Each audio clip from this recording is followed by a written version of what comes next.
Virginity एक ऐसा शब्द है जिसके बारे में सदियों से बात होती आ रही है और ये अक्सर महिलाओं के लिए सामाजिक दबाव का एक बड़ा कारण रहा है।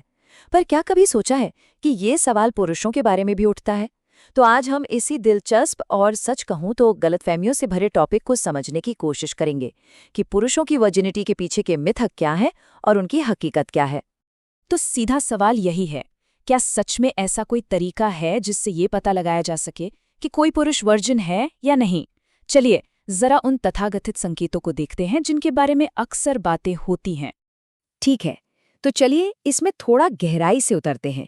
सबसे पहले हम बात करेंगे कुछ साइकोलॉजिकल या बिहेवियरल यानी व्यवहार से जुड़े सुरागों की।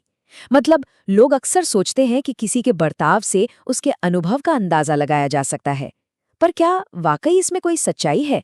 तो देखिए, मोटे तौर पर 3 मुख्य व्यवहारिक पैटर्न की बात की जाती है। पहला, किसी की घबराहट या उसका कॉन्फिडेंस।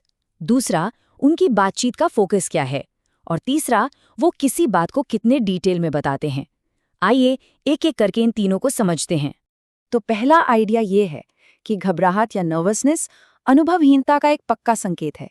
मतलब सोच ये है कि कोई इंसान जो पहली बार कुछ कर रहा है वो तो जाहिर है नर्वस होगा ही, और वहीं दूसरी तरफ पूरा कॉन्फिडेंस उसे अनुभव का सबूत मान लिया जाता है।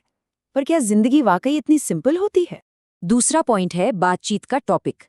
ऐसा माना जाता है कि अगर कोई इंसान अपनी बातचीत को बार बार यौन यानी सेक्सुअल टॉपिक्स की तरफ ले जाता है तो ये शायद उसके तजुर्बे का एक संकेत हो सकता है।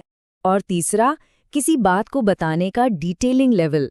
अगर कोई सेक्सुअल मामलों के बारे में बहुत ज़्यादा डिटेल में बात करता है तो एक धारणा ये है कि भाई ये ज्ञान तो पर्सनल एक्सपीरियंस से ही आया होगा, सिर्फ किताबें पढ़कर या फिल्में देखकर नहीं। अच्छा, तो ये तो हुई मनोवैज्ञानिक बातें। इनसे हटकर अब आते हैं फिजिकल सबूत के दायरे में। और दिलचस्प बात यह है कि ये आइडिया महिलाओं की वर्जिनिटी से जुड़े एक बहुत पुराने और मशहूर मिथ से काफी मिलता जुलता है। ये है तथाकथित पुरुष झिल्ली। ये पेनिस के अगले हिस्से पर टिश्यू की एक पतली परत होती है जिसके बारे में ये दावा किया जाता है कि ये वर्जिनिटी का एक साइन है।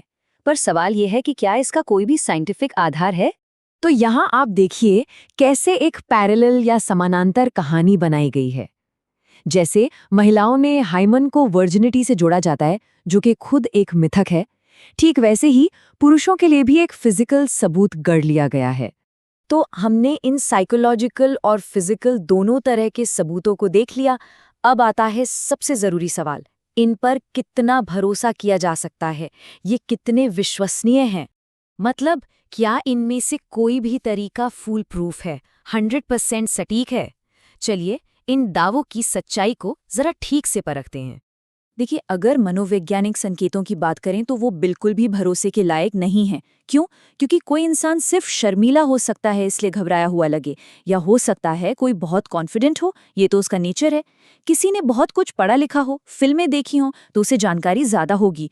इसका सेक्सुअल एक्सपीरियंस से कोई सीधा लेना देना नहीं है। और उस फिजिकल प्रूफ का क्या? वो आइडिया भी पूरी तरह से गलत साबित होता है।